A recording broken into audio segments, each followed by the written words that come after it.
Sandrine Pissarra, 54 ans, a décidé, en plein confinement du Covid, de réaliser un rêve personnel, avoir son petit enfer. Rien qu'à elle. La seule victime serait sa fille, Amandine, une collégienne de 13 ans. Ça va commencer par les supplications d'Amandine. « Maman, j'ai faim. Tais-toi !» répond sa mère Sandrine avec un sourire sadique. C'est ainsi qu'a commencé le calvaire d'Amandine, déscolarisée et privée de nourriture, jusqu'au moment où elle ne pèsera plus que 28 kilos pour 1,55 m. Le jour de son décès, en août 2020, Amandine n'était plus qu'une ombre. Les violences et privations s'étaient amplifiées sans garde-fou ni limite. Sandrine a été décrite par les psychologues comme une personne violente, manipulatrice et menteuse. Elle est jugée pour actes de torture et de barbarie. Cela a entraîné la mort de sa fille. Je vous invite à suivre avec moi cette sombre histoire et à vous transporter en imagination, cependant, dans ce petit village de l'Hérault où cette tragédie se passait derrière les portes closes d'une maison apparemment ordinaire. Amandine, une collégienne de 13 ans, vivait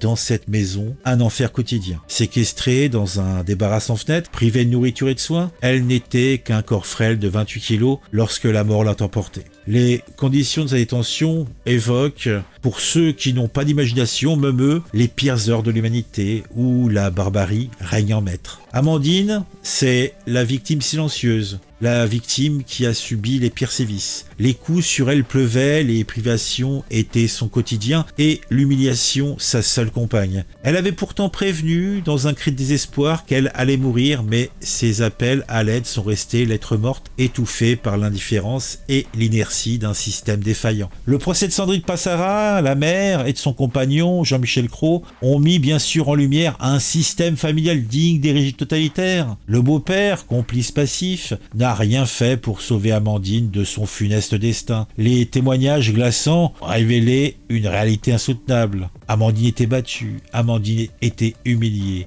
Amandine était surveillée par une caméra, subissant des tortures et des barbaries continuelles. La salle d'audience est remplie de spectateurs horrifiés. On écoute le récit des témoins et des experts. La mère, dans le box impassible, a admis les faits sans une once de remords. Le beau-père, quant à lui, a tenté de minimiser son rôle, mais la justice n'a pas été dupe. Les jurés, face à l'horreur des faits, ont rendu un verdict sans appel. La cour d'assises de l'Hérault a prononcé une sentence implacable. Perpétuité pour la mère, 20 ans pour le beau-père. Une décision qui a été saluée par l'avocat de la famille qui voit une justice rendue à la mémoire d'Amandine. La mère, consciente de l'ampleur de ses actes, a choisi de ne pas faire appel, épargnant ainsi à ses autres enfants l'épreuve d'un nouveau procès. La sentence, bien que sévère, ne ramènera pas Amandine. Elle envoie peut-être un message clair, la barbarie, même domestique, ne restera pas impunie. Les larmes des proches, les cris de douleur des témoins résonnent dans la salle d'audience, témoins silencieux d'une tragédie qui